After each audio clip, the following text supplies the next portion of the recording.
Puji Tuhan, selamat pagi Bapak Ibu Saudara yang saya kasihi dalam nama Tuhan Yesus Kristus. Pagi hari ini kembali lagi oleh kasih Tuhan kita dipertemukan. Kita bersama-sama akan mendengarkan firman Tuhan.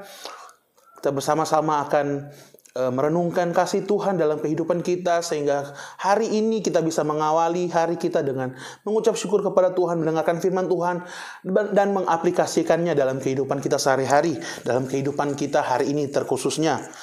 Hari ini kita akan sama-sama belajar kembali lagi dengan firman Tuhan, dengan seri-seri mujizat yang akan saya bagikan saat firman Tuhan renungan pagi. Dan hari ini kalau saudara suka dengan judul, saya mau kasih judul Keluar Kampung. Firman Tuhan hari ini saya kasih judul Keluar Kampung. Yuk, hari-hari ini kita begitu butuh sekali dengan mujizat ya. Mujizat Tuhan yang luar biasa sangat kita butuhkan dalam kehidupan kita, dalam kehidupan rumah tangga kita, dalam kehidupan toko kita, usaha kita, sawah ladang, apapun dalam pencaharian kita, keluarga, kesehatan, kita butuh mujizat Tuhan dalam kehidupan kita. Tapi Bapak Ibu pernah mikir nggak bahwa untuk memulihkan tokoh kita, untuk memulihkan kesehatan kita, untuk memulihkan usaha kita yang kayaknya hampir hancur deh gara-gara corona ini. Keluarga kita yang hampir hancur gara-gara permasalahan rumah tangga. Atau kesehatan kita yang hampir gak sembuh-sembuh. Atau penyakit datang terus. Atau satu sembuh sakit lain, satu sembuh sakit lain. Sangat begitu mudah untuk Tuhan lakukan itu. Sangat begitu gampang untuk Tuhan lakukan itu. Tapi bukan itu poinnya ternyata adalah. Poinnya adalah bagaimana kita melakukan kehidupan, bagaimana kita hidup setelah kita mengalami mujizat itu.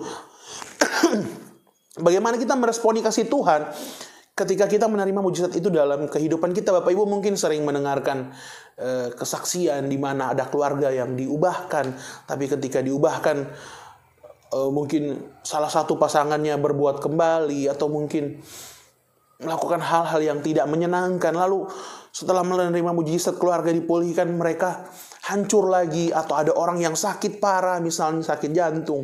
Kemudian Tuhan sembuhkan, ketika Tuhan sembuhkan, dia makan banyak lagi. Dia makan kepiting saus tiram, dia makan babi, dia makan sapi.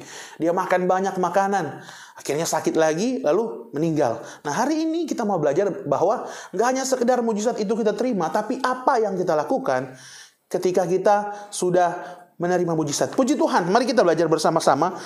Kita buka dalam Markus 8 ayatnya yang ke-22. Markus 8 ayatnya yang ke-22. Kalau Bapak Ibu sudah menemukan, kita akan baca bersama-sama Markus 8 ayatnya yang ke-22. Ini adalah cerita tentang Yesus menyembuhkan seorang buta di Betsaida. Markus 8 ayat 22, saya bacakan ayat 22. Kemudian tibalah Yesus dan murid-muridnya di Betsaida. Di situ orang membawa kepada Yesus seorang buta dan mereka memohon kepadanya supaya ia menjamah dia. Ini poin paling penting, salah satu poin pentingnya adalah Betsaida. Ayat 23 saya bacakan. Yesus memegang tangan orang buta itu dan membawa dia keluar kampung. Lalu ia meludahi mata orang itu dan meletakkan tangannya atasnya dan bertanya, "Sudahkah kau lihat sesuatu?" Nah, ini yang kedua nih. Meludahi. Bapak Ibu ingat ya, yang pertama Betsaida, yang kedua adalah meludahi. Ayat 24, orang itu memandang ke depan lalu berkata, "Aku melihat orang, sebab melihat mereka berjalan-jalan, tetapi tampaknya seperti pohon-pohon." Masih kurang jelas penglihatannya. Dia sudah melihat, tapi masih kurang jelas, masih seperti pohon. Dia lihat orang, tapi kayak pohon. Ayat 25. Yesus meletakkan lagi tangannya pada mata orang itu, maka orang itu sungguh-sungguh melihat dan telah sembuh, sehingga ia dapat melihat segala sesuatu dengan jelas. Sesudah itu, Yesus menyuruh dia pulang ke rumahnya dan berkata, ini nih, jangan masuk ke kampung. Jangan masuk ke kampung. Ketika dia mengalami kesembuhan, Yesus bilang apa? Pulang ke rumah dan jangan masuk ke kampung. Nah, dari pembacaan ayat ini, satu pasal ini, ayat 22 sampai 26, saya mendapatkan ada 3 keanehan ya. Yang pertama adalah cara Yesus menyembuhkan. Cara Yesus menyembuhkan orang ini adalah dengan meludahi. Biasanya orang kalau disembuhkan oleh Yesus, biasanya Yesus hanya mendoakan. Yesus hanya menjamah. Atau mungkin Yesus ya seperti biasa yang sudah pernah kita dengar sebelumnya, tapi ya, kali ini Yesus melakukan hal yang berbeda, yaitu apa? Dia meludahi orang ini. Maksudnya meludahi gitu, sesuatu yang jorok.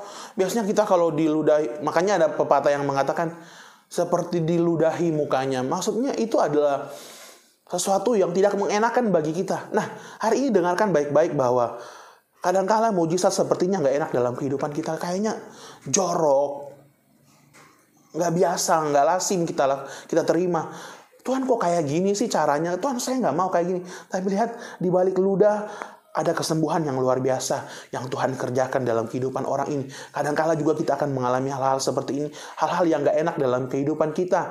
Hal-hal yang kita gak suka untuk kita alami. Hal-hal yang kita gak suka untuk kita terima gitu. Dari orang lain mungkin.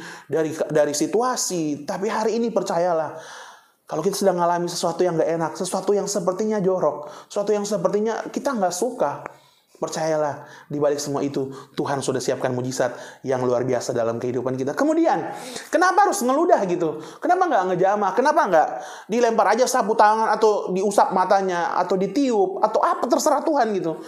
Tapi hari ini saya dapat pelajaran bahwa Bapak Ibu bisa melihat, Bapak Ibu Saudara bisa melihat bahwa di berbagai 1001 macam perkara yang kita alami, 1001 masalah yang kita alami dalam kehidupan kita. Dengarkan ini baik-baik. Di balik 1001 masalah perkara, keadaan yang gak enak yang terjadi dalam kehidupan kita, Tuhan punya 1001 cara untuk melakukan mujizatnya dalam kehidupan kita. Dengarkan bahwa Tuhan gak pernah kehilangan cara. Tuhan gak pernah kehabisan cara.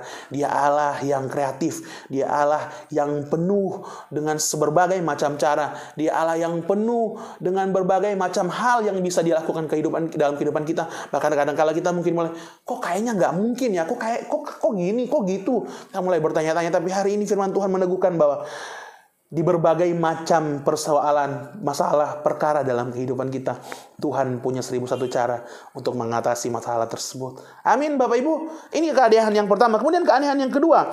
Kalau Bapak Ibu baca di ayat yang ke-23, lalu ayat 25, saya bacakan ayat 25 saja. Yesus meletakkan lagi tangannya pada mata orang itu. Nih poinnya. Keanehan yang kedua adalah Yesus menjamah 2 kali orang ini. Yang pertama dia tarik keluar kampung, makanya dia bilang kan meletakkan tangannya lagi. Artinya sebelumnya dia udah meletakkan tangannya kepada orang buta ini.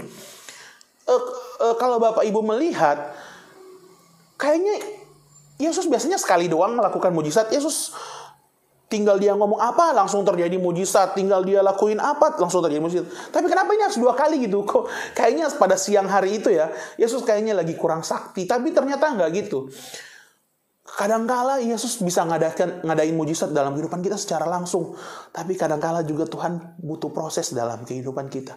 Tuhan butuh kita mengalami proses. Tuhan butuh kita mengalami sesuatu. Tuhan butuh kita mengalami hal yang bisa menjadi pelajaran dalam kehidupan kita, bahwa sesuatu yang didapatkan dengan gampang akan mudah juga dilepaskan. Tapi hari ini kita melihat ketika orang buta ini mengalami proses. Yang pertama, dia sembuh tapi hanya melihat samar-samar. Dia udah lihat orang nih, udah lihat, tapi katanya orangnya kayak pohon.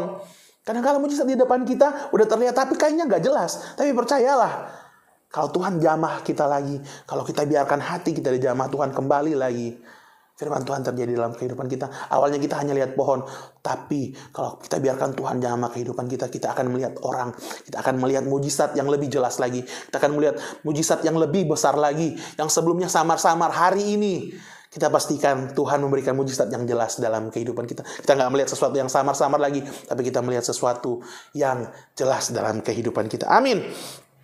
Kemudian yang ketiga, tadi keanehan yang kedua. Yang ketiga adalah Yesus menarik orang itu keluar kampung. Nah, kenapa saya kasih judul keluar kampung? Karena ini poinnya. Yesus menarik orang itu keluar kampung. Padahal ya, kalau kita pikir, kalau Yesus sembuhkan orang itu di kampung situ, satu kampung ketika melihat orang ini sembuh, maksudnya orang-orang kampung akan, wah, Tuhan Yesus keren banget nih, kita harus ikut Tuhan Yesus, dia bisa sembuhkan orang buta ini, berarti hidup kita terjamin kalau sama Yesus, hidup kita bisa bahagia, kita ikut Yesus. Besar kemungkinan orang-orang ini akan mengikuti Yesus gitu ketika orang buta ini disembuhkan di kampung. Tapi nggak gitu. Tuhan bawa dia keluar kampung. Nah, kenapa Tuhan bawa dia keluar kampung? Alasannya adalah di ayat 1. Kalau Bapak Ibu ingat, dia ada di kampung mana? Dia ada di Betsaida. Nah, ada apa dengan Betsaida? Betsaida ini ada masalah apa sih dengan Betsaida? Kenapa Tuhan Yesus nggak sembuhkan orang ini di Betsaida? Kenapa harus keluar kampung? Kenapa harus menjauh dari kampung situ? Bahkan kalau Bapak Ibu melihat ayat terakhir bilang apa? Jangan kembali ke kampung. Jangan kembali ke kampung. Nah, kenapa di Betsaida tidak boleh diadakan mujizat? Yuk kita baca bersama-sama Lukas 10 ayatnya yang ke-13. Lukas 10 saya bacakan. Bapak Ibu juga bisa mengikutinya dari rumah. Lukas 10 ayatnya yang ke-13.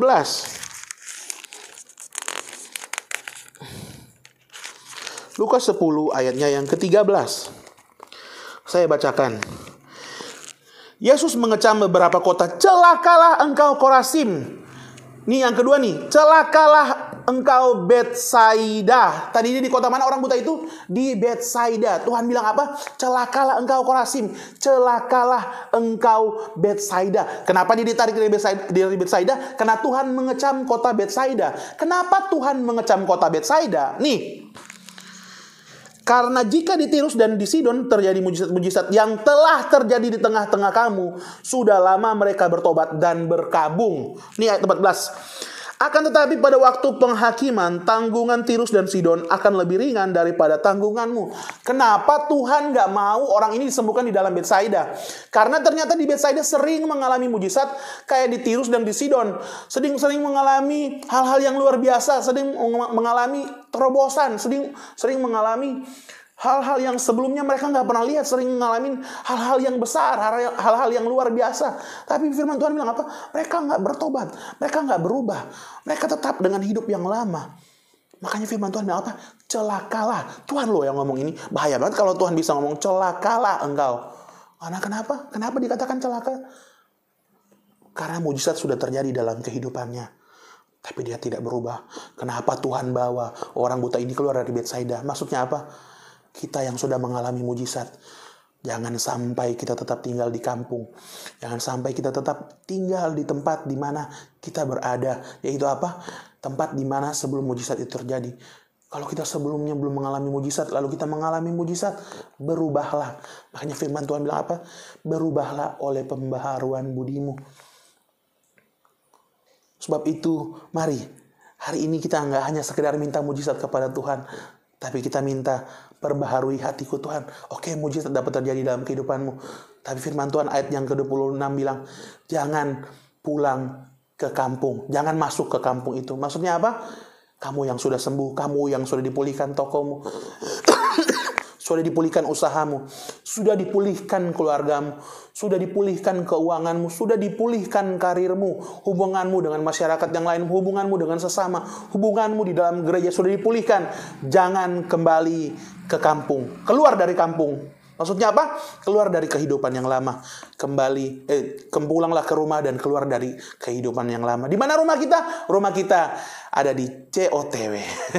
Puji Tuhan, Tuhan memberkati. Yuk kita berdoa bersama-sama. Ingat, jangan balik ke kampung, keluar kampung, keluar dari kehidupan kita yang lama, dan kita akan mengalami mujizat yang luar biasa daripada Tuhan. Kita berdoa. Bapa dalam surga, kami bersyukur untuk kasih Tuhan dalam kehidupan kami. Hari ini kami diteguhkan oleh firman Tuhan. Kami nggak hanya sekedar meminta mujizat, tapi kami meminta perbaharui hati kami Tuhan. Sehingga ketika mujizat terjadi dalam kehidupan kami tidak kembali kepada kehidupan kami yang lama, tapi kami mengalami sesuatu yang baru. Kami menuju kepada kehidupan kami yang baru, kehidupan yang menyenangkan Tuhan, kehidupan yang memuji memuliakan nama Tuhan, kehidupan yang membesarkan Tuhan, sehingga ketika orang melihat kehidupan kami, orang-orang diberkati dan orang-orang melihat Engkau di dalam kami. Terpuji nama Bapa dalam surga. Kami berdoa untuk jemaat Tuhan. Kami berdoa untuk jemaat yang sakit. Kami berdoa untuk jemaat yang miskin, yang membutuhkan lapangan pekerjaan, jemaat yang sedang mengalami permasalahan. Kami semua diberkati oleh Tuhan. Kami semua dipulihkan oleh Tuhan. Kami berdoa juga untuk Bapak Gembala, Bapak Andrew Asa, dan Ibu Gembala juga Tuhan, Ibu Heni Asa juga. Engkau memberkati Sekar Pingkan, Engkau memberkati para pengerja yang ada, Engkau memberkati Oma Els, Engkau memberkati seluruh keluarga yang ada, Kahanes, Cipimpin, bahkan seluruh keluarga yang dekat maupun jauh. Kami semua diberkati Tuhan. Hamba-Mu yang menyampaikan firman Tuhan juga, Tuhan memberkati para majelis, para wakil-wakil gembala yang ada, diaken yang ada. Tuhan juga bersama-sama dengan mereka. Nama Tuhan dipuji, dipermuliakan. Hari ini kami akan mengawali hari yang baru. baru dengan kasih Tuhan, dengan kekuatan yang daripada Tuhan, dengan pengharapan yang daripada Tuhan. Biar nama Tuhan dipuji, dibesarkan, dimuliakan. Terima kasih Tuhan, terpuji nama Bapa dalam surga. Kami berdoa mengucap syukur dalam nama Tuhan Yesus. Haleluya. Amin.